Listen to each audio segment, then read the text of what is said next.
হাফাতুল আল্লাম আল্লামা শেখ সাকিবুর রহমান দামাত বরকাতুহুল আলিয়া। নারে তাকবীর, নারে তাকবীর। হেফাজতে ইসলাম বাংলাদেশ।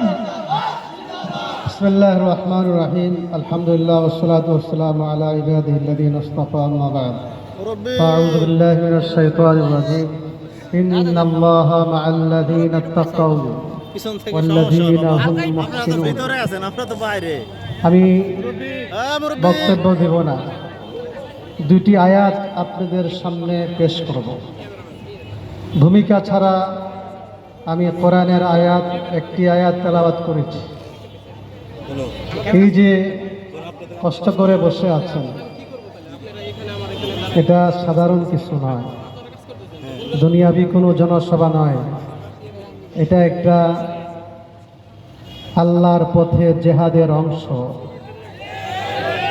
আল্লাহ বলেন, আমি আল্লাহ তাআলা, সংক্ষিপ্ত অর্থ হলো আল্লাহওয়ালাদের সাথে আছি। ইন্নাল্লাহা মা'আল্লাযীনা ইত্তাকাউ। এই আল্লাহওয়ালাদের সাথে যদি স্বয়ং রব্বুল আরশের মালিক আল্লাহ থাকেন, আপনারা থাকতে রাজি আছেন? আল্লাহওয়ালাদের সাথে থাকতে রাজি আছেন? সবাই বলেন, জুড়ে বলেন, থাকতে রাজি আছেন? লাভ হবে কি? ওয়ালা ইয়ানসুরান্নাল্লাহু মাইয়ানসুরু। আল্লাহ বলেন, যারা আমার দ্বীনের সাহায্য করবে, ইসলামের হেফাজত করবে, ইসলামের সাহায্য যারা করবে, আমি আল্লাহ নিজে তাদেরকে সাহায্য করব।